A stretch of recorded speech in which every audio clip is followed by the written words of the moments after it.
Bom dia, esta é a edição número 73 dos Marketing Mania Talks e o meu nome é Carlos Manuel de Oliveira. Hoje estou nos jardins do Convento dos Capuchos, junto à Costa da Caparica, um convento ou um ex-convento fundado no ano de 1558 pelos franciscanos. Estamos a chegar ao fim de mais um ano, o ano 2020. Provavelmente não será um ano para recordarmos, ou então não o esqueceremos, sim, pelas razões negativas que predominaram neste ano. De qualquer forma, acho que temos de ter esperança no próximo ano. Vem aí a vacina, está a chegar. Certamente os efeitos desta vacina vão demorar a produzir efeitos, particularmente porque há milhões de pessoas a vacinar e há, digamos, toda esta logística por trás que vai certamente, ou que não vai certamente, deixar-nos totalmente descansados antes do fim do terceiro, quarto trimestre do ano que vem. E isto admitindo que, de facto, os prazos vão ser cumpridos, isto é, a vacinação começará ainda nos fins de dezembro. Este ano foi tem sido um ano difícil para as pessoas, como todos sabemos, tem sido um ano difícil para as empresas e, concomitantemente, tem sido um ano mais difícil também para o marketing, que não existe senão para, digamos, ser um instrumento, ou um conjunto de instrumentos que conduzam à satisfação do consumidor e, em contrapartida, deem os melhores resultados, produzam os melhores resultados para as empresas e para as organizações.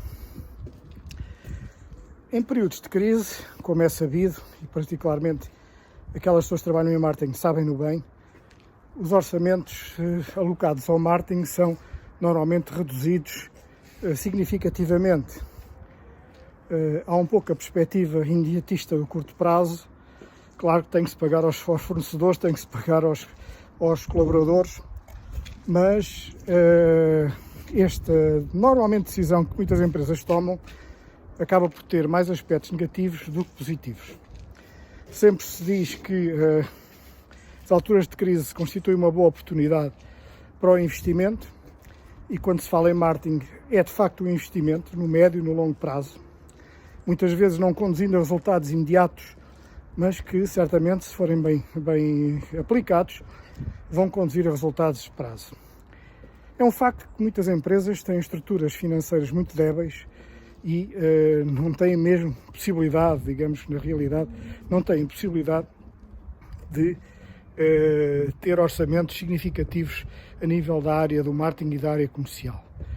Mas estamos convencidos que não há um caminho alternativo, isto é, hoje em dia, para as empresas serem bem-sucedidas, têm que ser bem geridas, têm que ter produtos de qualidade, têm que ser competitivas, têm que ter marcas que conduzam a um maior valor acrescentado e que possam ser, digamos, que o resultado para também o país ter melhores resultados no futuro.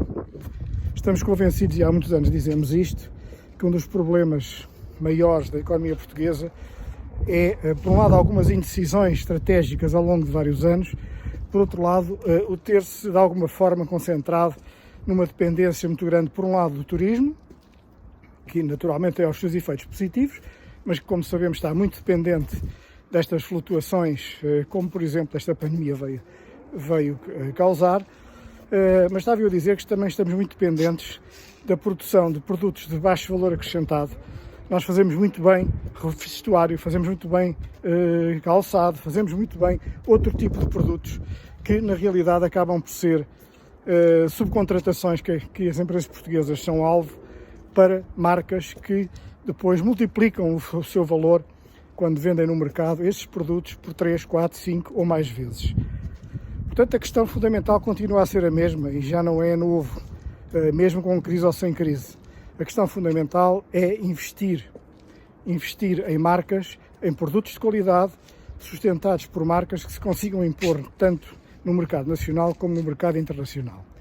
E isso é a forma de dar mais resultados às empresas, é a forma de poder pagar salários mais competitivos e mais em linha com aquilo que são os salários europeus. Pelo facto de não termos andado a fazer isto ao longo dos anos, que é um facto é que a situação competitiva portuguesa tem vindo a piorar, Nós hoje somos menos competitivos que há uma dezena de anos atrás. A produtividade não tem aumentado muito porque, de facto, ela não depende unicamente das pessoas trabalharem mais horas ou menos horas. Dependem fundamentalmente da capacidade que as empresas tenham de organização e de venda dos seus produtos a valores que sejam compatíveis com o crescimento económico e o desenvolvimento económico.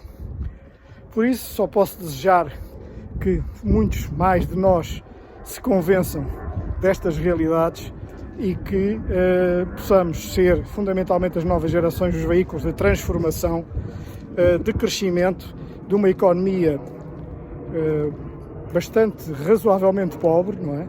Como era há uns anos atrás, para uma economia média a nível da Europa, mas com o objetivo de sermos um dos mais competitivos a nível europeu. Ouvi no outro dia uma entrevista com um ex-reitor de uma universidade de Singapura e lhe perguntavam qual seria a razão, a entender dele, que, tendo sido Singapura há algumas poucas dezenas de anos atrás, uma das regiões bastante pobres, como é que hoje em dia era, digamos, o 8º país do mundo com maior rendimento per capita, portanto um dos países mais ricos do mundo, por assim dizer. E ele dizia que, fundamentalmente, há 2 ou 3 aspectos a ter em conta. Por um lado, é a honestidade, isto é, a honestidade de quem gera, a honestidade de quem gera o país, quem gera as empresas. Portanto, ter uma perspectiva de gestão honesta. Por outro lado, era o pragmatismo, isto é, a capacidade de adaptação e de agilidade que permita às empresas e aos governos acabarem por se adaptar rapidamente às realidades que hoje em dia são tão variantes. Portanto, a referir o que, na ótica deste reitor da Universidade de Singapura, ele considerava os 3 fatores de sucesso, segundo ele, não só para a economia de Singapura, mas para qualquer economia e para qualquer país do mundo. Portanto, seria o pragmatismo e a honestidade e, finalmente, ou talvez em primeiro lugar, a meritocracia, isto é, a capacidade que as organizações tenham de colocar nos lugares de topo aqueles que são mais capazes, aqueles que demonstram mais trabalho e maior capacidade de inovação e de motivação nesse mesmo trabalho. E não tanto aquilo como acontece muitas vezes, que a escalada, digamos, que das carreiras de muitas pessoas são feitas à custa dos conhecimentos que se tenham de uma determinada pessoa bem colocada social ou politicamente. Bem, até uma próxima conversa destes Marketing Mania Talks.